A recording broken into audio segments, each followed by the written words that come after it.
গ্রামের পরিবেশ মানেই ইট পাথরের খাঁচা থেকে মুক্তি আর এক টুকরো শান্তির খোঁজ।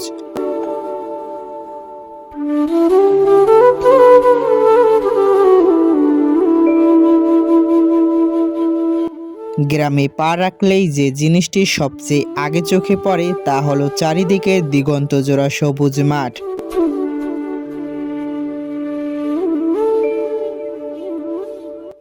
গ্রামের মানুষের জীবনযাত্রা অত্যন্ত সহজ ও ছিমছাম। সেখানে ঘড়ির কাঁটা ধরে ছোটার তাড়া নেই। সকালের মিষ্টি রোদ, দুপুরে গাছের ছায়ায় বসে গল্প করা, আর সন্ধ্যায় উঠোনে বসে আড্ডা দেওয়া।